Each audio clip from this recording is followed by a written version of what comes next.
Mu mawulire amalala dictatoramir avuddeyo n'abeera nga yeegana omukyala eyalabikidde ku TV emu munnange ng'ali mu kugezaako kulaga nti eyali mukyala we chosenbecky mbu wa bisiraani mbu okuva we yaleka mutabani we. Kaakati okusinziira ku dictatoramir yavuddeyo n'alyoka agamba nti munnange ono si maama we. Okitegedde katubeere nga tubikuwa. Nga bagamba maama wange ate nga si maama wange simwina akweyadde yattoba relative wange nedda simanyi ani yabipanze simanyi okitegeera simanyi nakigenderero tolina kyomumanyiiko wadde neakakwate so just nena namulikinza uti oyo ogundi nenjogerako nenemugamu naye nemulaga ne maama wange omutuufu naye tewali just nayagadde ategeerwe maama ekituufu ye tewali buzibu kubeera agambye nti omukazi agenda mukolera vidiyo amugambye alekera okwesibako maama we omutuufu amumanyi ati nomuweereza buli kimu tewali buzibu kale naye nzijja kulya ku lusaniya olwaleero kale mugala wange ngenda baakulya nzibambi kale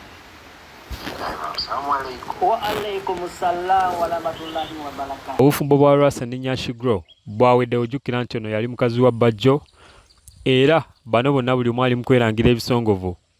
Lwasa wuno agamba nti nashglow yabba amasuuka ago ate ne nashglow naye alina bwino gw'aleese. For the sake of my family n'abantu abambeereddewo mu bulwadde obubadde bunnumu obw'amaanyi Lwasa ndeka. For the respect of my father, aranye nnyo. My friend Swabla aranye nnyo. N'abalala besigenda kwogera okulaba nga obulamu bwange bukomawo.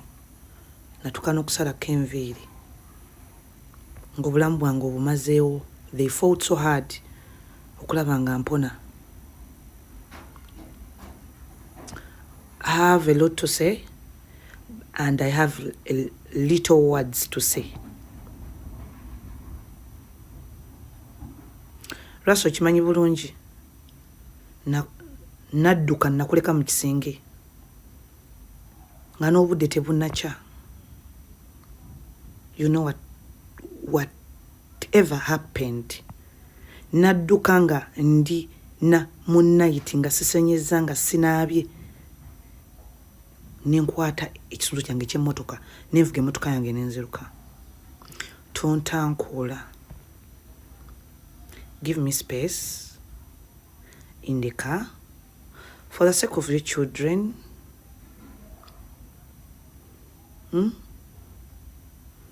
There are little people I respect in your family. Nga senga omu w'ekabalagala. I respect her so much. So please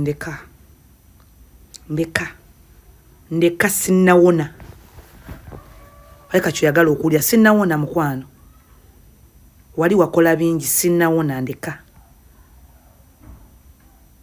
Ekyokubiri, my phones are busy.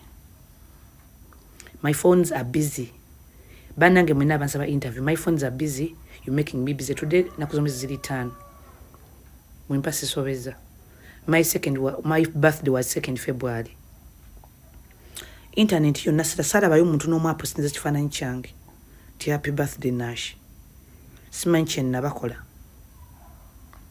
No one wished me. No one sent me a message. Few of them sent me a message. Naye mwenna abali mu kunsaba interview na buli kimu n'okufuula essimu yange busy munemiseza ne bakasitoma bange okunkubira.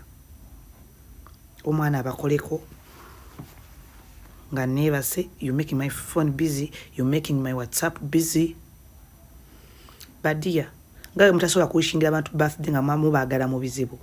Nange bwe mbadde ngamba buli ayagala interview tegeka emitwalo 5. Emboozi ya Lwasa enza n'okumala ennaku 3. I have a lot to say. Bw'aba n'ekirala gwe omwana ow'obuwala ali eyo nkusaba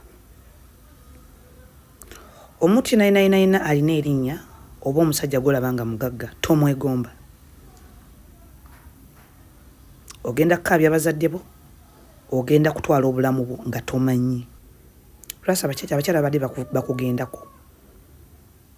Kyokola n'oyogera ebigambo bingi nnyo ne babula we boogerera. I remember one time essimu gye nakubira sheyi omu. Ojjuka ekigambo kye yaŋŋamba ti olowooza obulamu bwo bugenda naye kankomaawo ogijjukira essimu eyo. Twali mu mmotoka ewa Kaliga nga it's too much. Accident ojjukira bye twayogera. Mbadde nsaba saagala ŋŋambe bantu binali ye mugumidde nga buli omu ansekerera.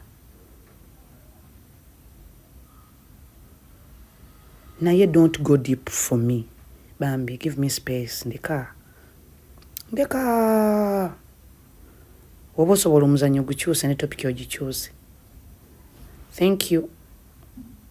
Saagala kufa masasi, saagala kufa kifeesi, saagala nve lumbe lwesimanyi nga nina lwendi mu kulwana nsimattuki.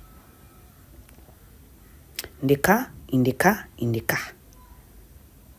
Guys, I need your prayers. I told you, people who have been watching my captions, I need your prayers. I'm not okay yet. Thank you so much. Tambuza message enetuuke ku kwekyetaagisa okutuukako. Mbaagala nnyo. Sina interview ya bwereere. Keneerabidde okimanyi bulungi ebintu bakabijjayo ndowooza 3 days for the 3 weeks nga siri naawe. Ebintu twatuma mmotoka, abayaayi bo be baateeka ebintu ku mmotoka saali nawo, be baasiba emigugu, be wateeka ku mulyango ba driver bo balabe nti kino kikyo, kino kyange. So amasukanyizo bbanga nagabba naye ndowooza ate nagabba ndi wano ate nga nze bwe gabbibwa ate nga nze ndi wano. Tereera mukwano, tereera. Oba enjaga oginywedde ku makya n'omwenge mukwano, tereera. Saagala nkukubye n'abasiraamu. Nina video ya buli kintu ky'obadde ozannya. Omwana wa Dr. Shy yafudde. Jjukira nti ono emabegako abadde atawanyizibwa obulwadde era abantu baavaayo okumusondera ku nsimbi okulaba nti ajjanjabibwa naye teyasobodde kusimattuka. Yes, subscribinga, likinga, leka obubaka bwawo mu comment section era nga tukyali munnange ew'omwana oyo eyavudde mu bulamu bw'ensi eno. Mu mawulire ate ge tuli mu kufuna galaga nti nno munnange taata w'omwana ono Dr. Shy akyalemesezza mama w'omwana ono okuba nti nno munnange aziika ku mwana we oba abeererawo omwana we naddala mu kiseera kino ekisembayo. Shida Price ne Bwiino K, I'm sure by this time you are aware that baby Lamont went to be with the Lord. Tubadde tubasaba the same energy gye mwakozesanga okuwaga taata Lamont okumma maama omwana n'okusoloza ssente mu bannayuganda. Please use that same energy to advocate akkirize omukazi yaziika omwana we kubanga yawambye omulambo yagwefuze ne kugwanika yabadde ataddewo abantu okukuba anybody that comes next to the body. Omuntu nga avudde ku saidi ya kisha tusaba busabi. Temwefuula abatamanyi kigenda maaso and make sure mugendeyo mu kuziika. Mutuwe update still. But congratulations. Nobert Events alina Bwiino omukambwe gwaleese ku bakungu mu gavumenti ya NRM. Abalangidde okulya enguzi kussaako n'obutabayamba. Abakulu abatutwala mu NRM, abakulu abayambako President Museveni mu gavumenti eno, naddala mmwe abatukotogedde okufuna omukisa gwa President, eno message yammwe. Eno message njagala egende wa General Lwiso. Eno message njagala etuuke buli wamu. Precious Kamwine, Sister Natasha. Eno message njagala etuuke ku bajeno bonna, afande BD, OSFC. eno message etuuke ni paka ne wa CDF mwe mulowooza fokuwagira NRM kibeere kikolimo paka D njagala owuliriza omusajja ono Abitex ayogera n'okubalata abalata nga n'okulumya alumya mbuye yeewozeyo miliyoni just bina okukola show ya Josted kusande president ze yakatuwa nze nobody events mbadde ntambula era video eno njagala ne bebe kulu mujimuwe ntambudde eraleza muzeeyi zonna nga mobilizingira president abantu tusula mu mabaala twagazisa abantu abatamiivu muzeeyi abantu bakere ne mabaala ne mulale nkeera tugenda mu mabaala tuwaba DJ ba MCs okukuba ennyimba za muzeeyi akalulu n'okuwana NRM. That is mobilization. Tukikoze ntambudde Uganda yonna okuva mu West Nile buli wamu chairman Jonadi seke member we NRM Western Uganda onale Baruna Kasolo dala mutuyambye mutya fa abasajja abe NRM abagenda ne twogera ku kigambo NRM ne twambala amasati ge NRM ne tubunyisa enjiri ye NRM mu Kampala onale Baruna Kasolo genda kuvayo gambe te NRM kuno yawangulidde wagulu mwena mu Uganda ne mu Kampala waliwo ensonga ezimu ezikolebwa nga simwe muzikoze nga ffe tuzikola ku ground nasasulwamu kusibwa kutwalibwa luzira weeks billing era abansi batebe NRM nga kuliko minister ngate muchala wa presidential advisor bonna mu government ye NRM nga yo mulimu gugwa kulinya stage na kubuka bukana kuvuwa t-shirt kuyimba taiza gena mu bala kiro kugamba abantu bagale NRM kiro fo tugeze ko mabala agamu ne batugoba lwa kwambala t-shirt ze NRM nga tuli ku mulyango nebaka ne dayo ne tukigumira kusawa zino obudde butuuse ate abakungu ba president mu abakozi ba president Museveni okuli mu omukyala Babula balungi mukazi gwe twakola kifa abawagizi be NRM nze nakola ki madamu Babula balungi onemeseza okolaganye na Abitex ne bebe kuru mutulemeseza okulaba muzeeyi n'okufuna obuyambi wa muzeeyi mutulemese n'obuyambi muzeeyi bwatuwadde tubufune ne sendeza ffe ne muzirya bweteyongerayo Grace Kaniwuna avuddeyo n'abeera ng'ate asaba obuyambi agambye nti nno kuno kwe kusaba kwe okusembayo ayagala bannayuganda mubeere nga mumusonyiwa naye yeetaaga ku buyambi bwammwe yeetaaga okubeera nga mumusonderako ku ssente za rehab. Ngenda kusooka neetondere Uganda yonna bannayuganda nabali wano nabali abroad badde mbasaba bambi munsaasire mumpeyo omukisanga mama. For those of you who are going to judge me, it is okay. You can also go on because omuntu oluusi abeera nga akugamba nti nkyuse nga takyuse alina engeri gy'atama, but this time round sabayo omukisa gumu bambi.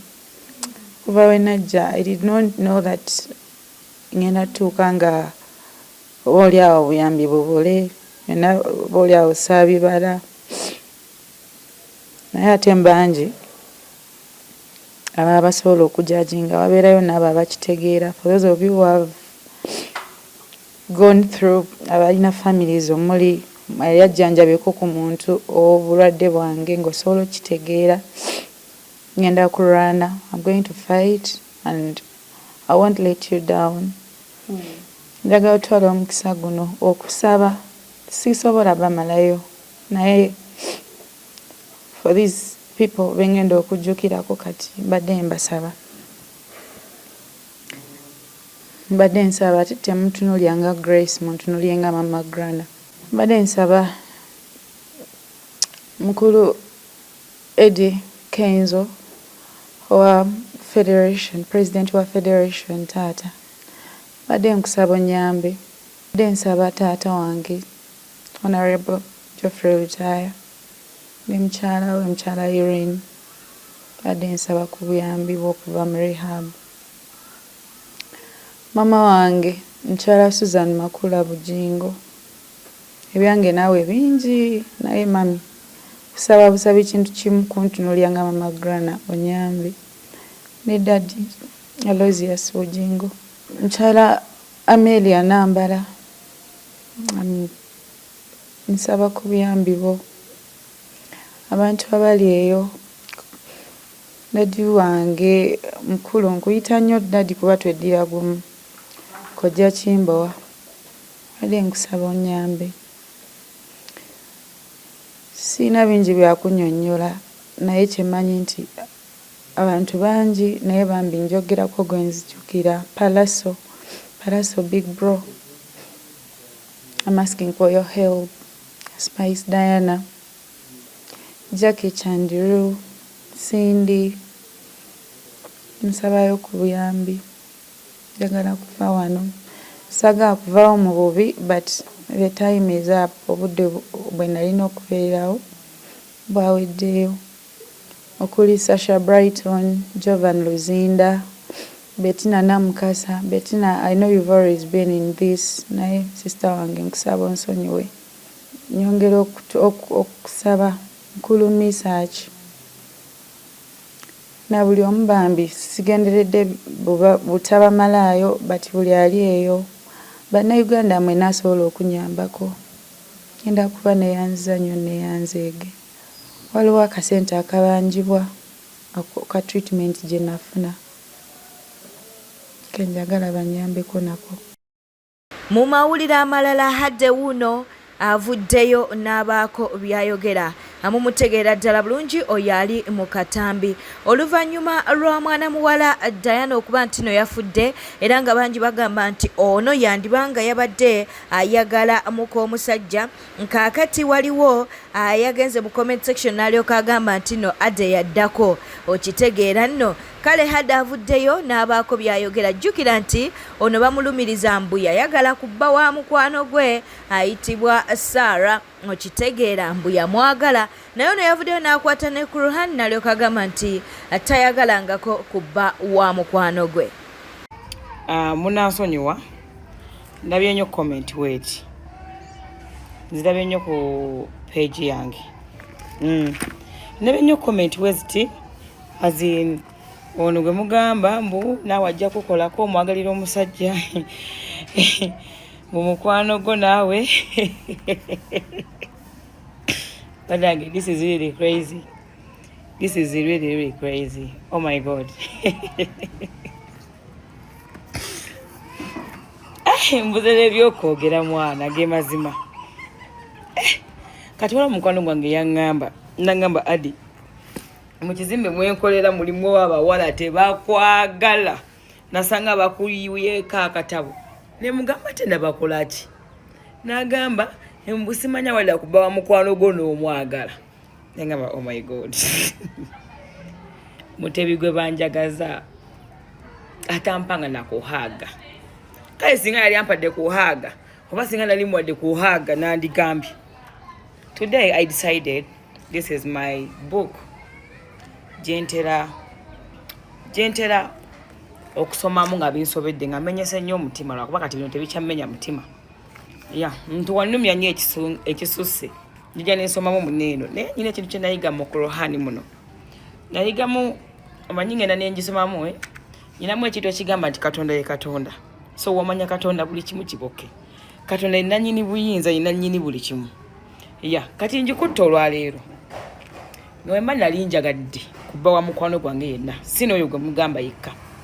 Bawa mukwano gwange yenna oba boyfriend yako na biki nga mukwano gwange oba nga twemanyi tunyumya nga nali nkwagaliddeko omusajja ya Allah mbonereze wema nali njagadde kubba woyo omukazi gwe mugamba nga nsaala nga nsinza Katonda eyantonda mpa omukka gwenzisa nsaba ya Allah ombonereze nga bwe kyetaagisa oba onzite nveewo mu ggwanga kuba nkola ekibi ekiteetaagisa newe mbasaagalangako kubba woyo omukyala nga nali mu protectinzeko bufumbo bwe okumala ebbanga nga nzudde ebibi ebibulimu and I decided to protect her and I decided okumuwolereza everywhere and I decided to fight for her marriage nga nali nkikozeko wento ya Allah nkusaba buli annenya nga tamanyi mazima omubonereze nze ndi musinza ya nze ndi musinza wa Katonda simugattikako kintu kyonna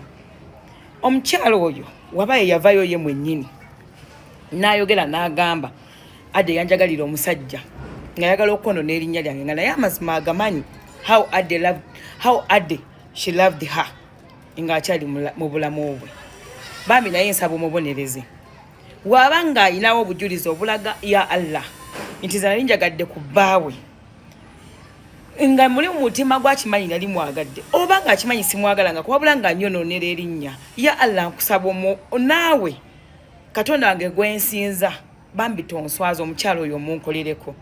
Abasinga mugenda kunjajinga, that's not how the believers do. Believers forgive, but that lady never forgiven me, and I never did anything bad to her. Anything bad to her, I never. I decided to keep quiet the other time. Tugenda mu myaka esatu, I never come into my content nemwogerako okuleka wenyinza ogamba nti nemwogerako nga nsayansiza. I never mentioned her name in my content okuva 2023 mugo mwenda enaku z'omwezi nga 10. It was my birthday. Essaawa zaali mukaaga ez'ekiro ze nakublockinga. I never mentioned you, mention your name in my content, but I know your name and I know manyine yali yakika manyine bakutuuma banange. My dear, me, I loved you so much. Kino sijja kigana, I loved you so much, but gwe okukwatanga notandika okuzibikiriza erinnya lyange nze kati bali abawala mukwano gwange beyaŋŋamba abali mu town simanyi bakizimbe kinkyerabidde abandaba just nga nezinya obuntu bwange as pure I am as you know, as pure I am, as real I am as you know. Nonyonona mu bantu abo bonna ne bavaayo natandika oyo muwala ayagala babba banne ayagala bakiba banne. My dear, you know how believe I am, you know how good I am, you know what I can do and what I can't do, and I know your heart ekulumiriza every day to what you did to me, not even just okunjagaliza bbaawo okunjagaza bbaawo. I respect your husband. He ever helped me through you. I respected you guys. But okwawukana tekikola ki? Okwawukana kwange yo niga naawe tekirina buzibu. Abantu baawukana. May I had my reasons why I let you go. I had to find me myself. Oyutegera, I had to find me. Gwe wali mu future yo ng'oteredde. Nga buli kimu okirina. May I had to fight for myself. Nze munange saasoma Katonda just ampisa olwakisaaki oshegera siri awo nti nno nakola na family ngagga nti buli kimu baakimpa oshegera sifate twabeerako baana bagagga, even you tewabeerako mwana wa mugagga. You know how you grew up. Naye simanyi lwaki omuntu oba otukaisera okwonoona omuntu okumumalawo. Why? Sina kibi kye nali nkukoze. Ojja kwogera byonna byonna ebyamba yeeyo kyalina ye ekyama kyoyinza okwogera tebiriiyo. Olaba opangisa n'omuntu okunvuma okunyonoona. Maani olina amaanyi. Naye ensi temugiteekako nnyo maanyi. Naye nga kyenjogedde kyekyo omujulizi wange ye mwabagenda okulaba gundi video eno. If I ever loved my friend's husband, mbadde nsaba Katonda ambonereze. But if my friend me nga naye amazima ge agamanyi into mutima gwe from the bottom of her heart nti I never did it, naye nga ayagala kunyonoona linnya lyange, bambi dear nange nkusaba Katonda akunkolereko kuba si ye gwe Katonda w'okunsi. Amina. Webale kutambula naffe ku News Park channel. Teweerabira ku subscribinga, ku likinga na commentinga.